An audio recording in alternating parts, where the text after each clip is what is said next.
ప్రభు యొక్క ఘనమైన నామాన్ని బట్టి ప్రతి ఒక్కరికి వందనాలు చెల్లిస్తూ ఉన్నాను. ఈ ఉదయకాలాన్ని ఆయన సన్నిధిలో సమీపించేటువంటి వారందరికీ ప్రభు అయినటువంటి యేసుక్రీస్తు నామములో శుభాలు కలగాలని కోరుకుంటూ ఉన్నాను. కీర్తన గ్రంథము 34వ అధ్యాయము 6వ వచనం. ఈ దీనుడు మొరపెట్టగా యెహోవా ఆలకించెను, అతని శ్రమలన్నిటిలో నుండి అతను రక్షించెను.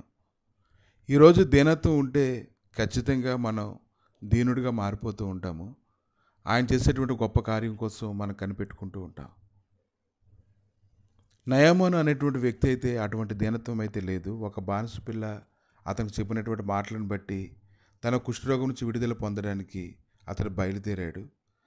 ఇశ్రాయేలుకు అతను ప్రయాణం చేసి చాలా దూరం ప్రయాణం చేసి ఎలీషా ఇంటి ద్వారం ముందు నిలబడినప్పుడు అతను ఎన్నో ఆలోచనలు చేసుకుంటూ ఉన్నాడు. సేవకుడు బయటకు వచ్చి తన మీద చేతులాడించి తనను బాగు చేస్తానని కోరుకుంటూ ఉన్నాడు.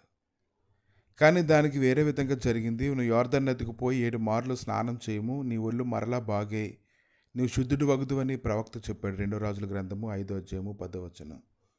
దానికి నయామానుకైతే చాలా కోపం వచ్చింది. తనంతట మనిషి అక్కడికి వచ్చి అతడితో మాట్లాడుతూ ఉన్నప్పుడు అతడు పనివాడిని పంపించి ఇలా చెప్పడాన్ని అతడు జీర్ణించుకోలేకపోయాడు.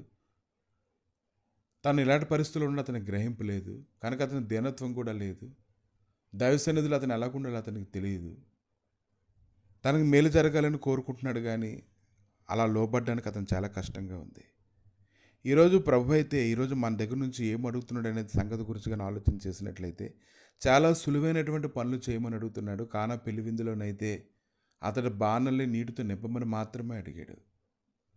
ఈరోజు చాలా సులువైనటువంటి పనులు ప్రభు మనకు అప్పగిస్తూ ఉన్నాడు. అవి మనకు చాలా ఎక్కువగా అనిపిస్తాయి. ఎందుకంటే మనలో దీనత్వం లేనప్పుడు మనం రకరకాలుగా మనం ఆలోచన చేస్తూ ఉంటాం.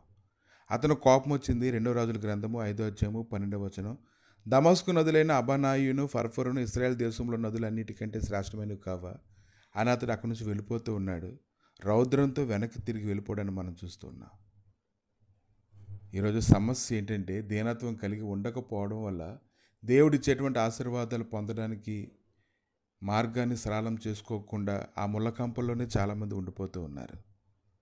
కానీ అక్కడ పనివారైతే అతన్ని దృష్టి మళ్లించారు. ఆ ప్రవక్త ఏదైనా గొప్ప కార్యం చేయమని నియమించిన ఎట్లా నువ్వు చేస్తావు కదా, అయితే స్నానం చేసి శుద్ధుడో కమ్మని మాట దానికంటే మేలుగా ఉంది కదా అని చెప్పారు.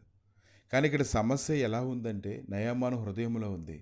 శరీరంలో అతనికి ఒక బలహీనత ఉందని అతను అనుకుంటున్నాడు. కానీ సమస్య ఎక్కడుందంటే అతను హృదయంలోనుంది. అతని మనసు సరిగా లేదు. తనకు చూపాల్సినటువంటి గౌరవం విషయంలోని అలా వారు చేయలేదనేటువంటి దుఃఖంలో అతను ఉండడాన్ని మనం చూస్తూ ఉన్నాం. కనుక ఎప్పుడైతే నువ్వు దీనత్వం ధరించుకుంటావో, ఎప్పుడైతే ఆయన సన్నిధిలో నువ్వు శ్రేష్టమైన వ్యక్తిగా తయారు చేయబడతావో, నీ యొక్క స్థితి ఏంటో నువ్వు ఎప్పుడైతే గ్రహించుకుంటావో అప్పుడు ఖచ్చితంగా ఆయన సన్నిధిలో దీనుడిగానే ఉంటావు. కనుక ఇతను నువ్వు గ్రహించుకోగలగాలి.